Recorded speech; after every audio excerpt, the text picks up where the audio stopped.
começar a falar sobre modificadores de tipo, vamos imaginar que se um int, uma variável do tipo inteira, né, ela ocupasse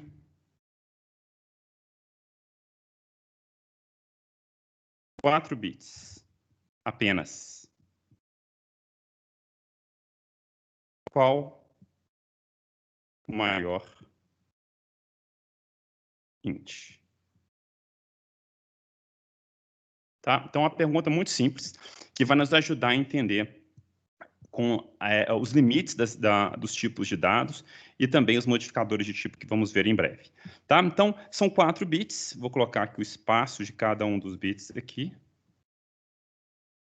4 bits. A gente sabe que na notação complemento de 2, o primeiro bit é usado para o sinal, tá? E os demais bits para o conteúdo. Então, no inteiro, 2 elevado a 0, aqui é o 2 elevado a 1, e aqui é o 2 elevado a 2. Então, o maior inteiro possível, ele é positivo, então esse bit do sinal é 0, e os demais 1. Tá? Então, qual que é esse inteiro? Né? 2 elevado a 0, mais 2 elevado a 1, mais 2 elevado a 2, esse aqui é o 7. Tá? É o maior inteiro possível. Agora, vamos supor, tá, que eu queira somar um valor a este número. Então, o que acontece se ultrapassar o limite? Por exemplo, somando 1. O que vai acontecer? Tá? Então, vamos ilustrar aqui, fazer uma conta muito simples, que é o maior inteiro possível, em 4 bits, é o 7, né? 0, 1, 1. Eu vou somar 1 a este valor. Tá? Então, o que acontece? Bem, a soma é realizada. Então, 1 com 1 vai 0, 1. 1 com 1, 0, vai 1. 1 com 1, 0, vai 1. Então, este é o resultado dessa soma. Tá? E se a gente mandar imprimir, é este valor que vai ser impresso. Agora, a pergunta que eu faço para vocês é a seguinte, né? Pensem, que valor que é esse daqui? É um inteiro, notação complemento de 2. Esse bit do sinal, ele é 1, né? Então, indica que esse número é negativo. Então, eu preciso saber que número que é esse. Tá? Então, eu fiz uma soma, a soma foi realizada, isso gerou um valor para mim, aí eu quero saber qual que é esse valor. Então, na notação complemento de 2,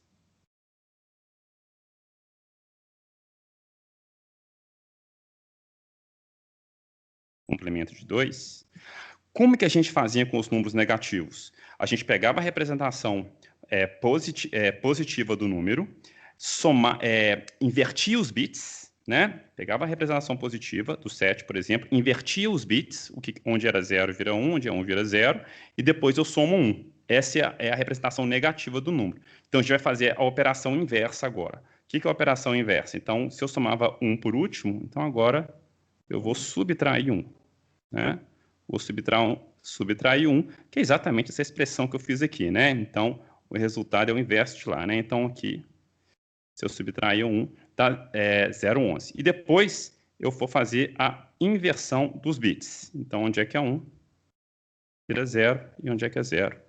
Vira 1. Então, este é um número, é um módulo do negativo. Né? E que número que é esse? É o 2 elevado a 3. Esse aqui é o 8. Tá? Então, esse número daqui é o menos 8, na notação complemento de 2. Tá? Então, o que a gente viu com isso? Que tem um limite positivo. Se eu ultrapasso esse limite, não existe nenhum efeito de compilação ou de erro, ele vai realizar a operação, e neste caso, quando eu ultrapasso esse limite com uma unidade apenas, eu chego no menos 8, que neste caso daqui é o menor inteiro possível que pode ser armazenado com 4 bits. Tá? É o menos 8. Se eu somar 1 aqui, por exemplo, qual que é o 1001, por exemplo.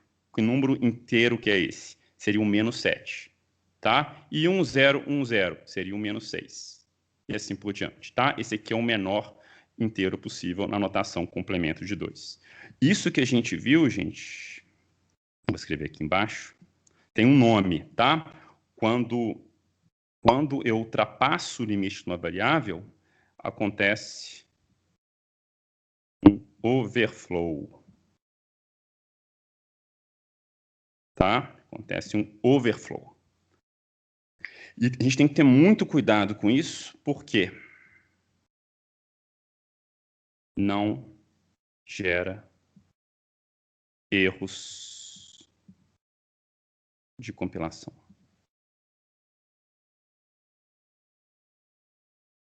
Tá? Não gera erros de compilação. Então, e muitas vezes, nem erro de execução. Então, a gente tem que tomar muito cuidado com os limites das nossas variáveis. Tá? Então, já que eu tenho que tomar cuidado com os limites das minhas variáveis, eu preciso também, eu deveria também poder manipular, eu deveria também poder manipular esses limites, tá? Então, vamos lembrar rapidamente como que cada tipo de dado é armazenado na memória. Então, vamos lá, rapidinho, tá? Então, o int. Como que o int é armazenado na memória? Esquece a escala aqui novamente, tá, pessoal? Então, eu tenho aqui um bit para o sinal, tá? E aí eu tenho 31 bits do conteúdo deste inteiro. E o char? O char, uma quantidade menor, né? De novo, ignorem a escala. Eu tenho também no char um bit para o sinal e tenho 7 bits para o conteúdo. Float. O float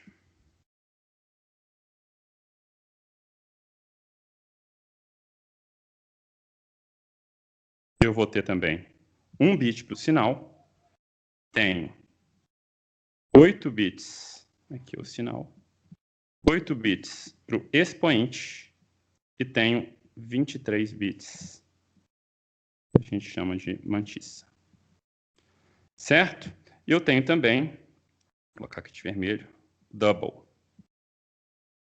que também usa os mesmos 1 bit para o sinal, usa 11 bits para o expoente e usa 52 bits para a mantissa.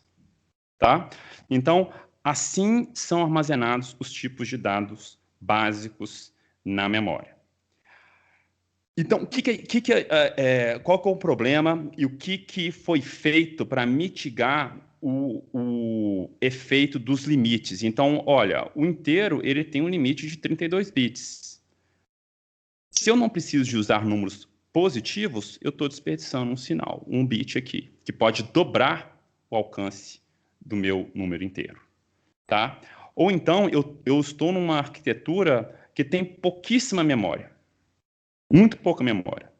Eu não vou chegar em 4 bilhões. Eu preciso de um contador simples, que vai chegar na casa dos milhares. Então, eu não preciso criar inteiros de 32 bits. Eu posso usar menos bits. Ou então, não, ao contrário, eu preciso de um inteiro gigante. Mais do que alcance de 2 bilhões. Eu posso aumentar? E o double, eu posso aumentar também o double de 64 bits?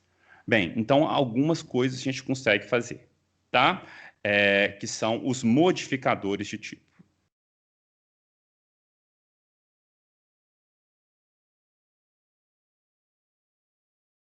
Nós vamos ver 3 modificadores de tipo aqui.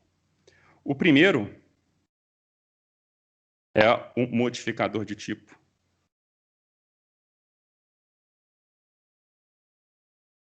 unsigned, tá? Que você pode usar da seguinte maneira: unsigned Pode criar uma variável do tipo unsigned int a, por exemplo. Tá? E o que o unsigned faz?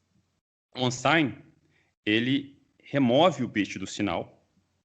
Então, só é permitido valores positivos, tá? Só positivos. E dobra o alcance. Então, já que você tirou um bit, né, o alcance dobrou.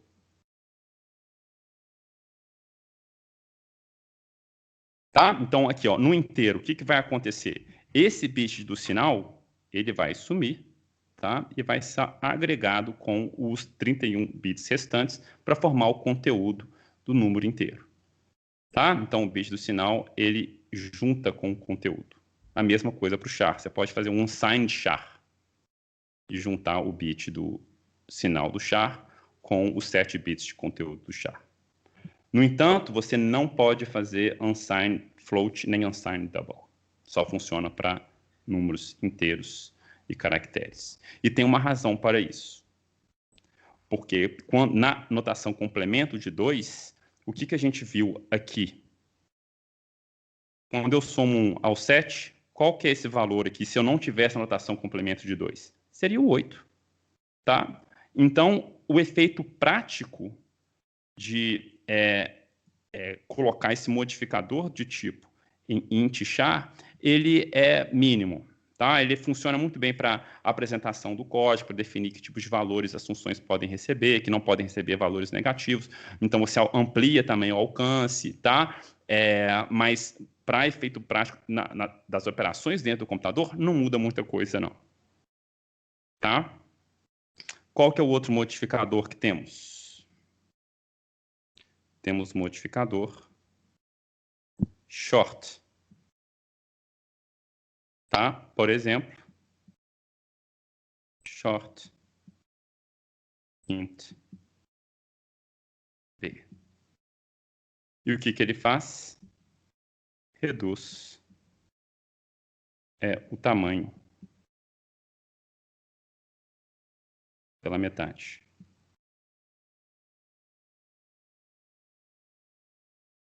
Reduz o tamanho em bits pela metade. Tá? Então, o que você pode fazer? Você pode declarar um short int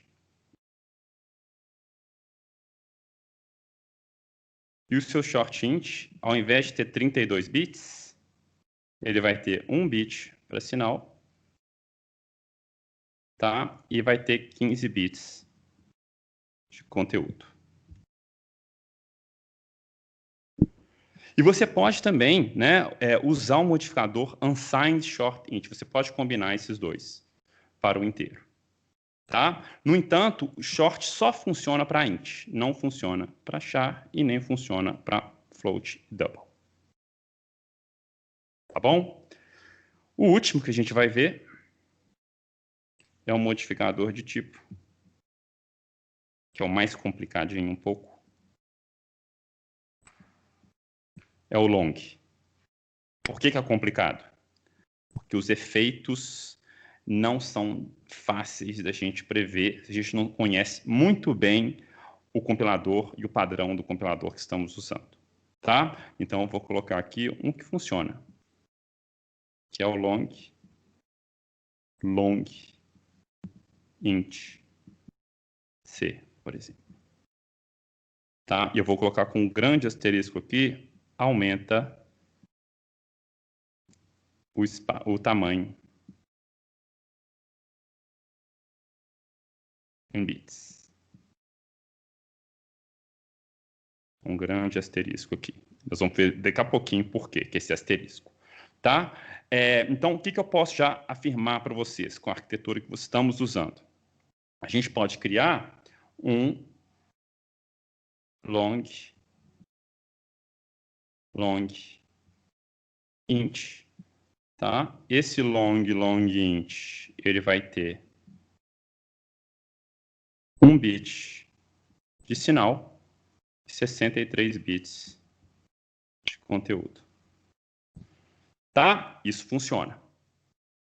No entanto, eu não posso fazer isso para char e posso fazer, não posso fazer para o float, mas posso fazer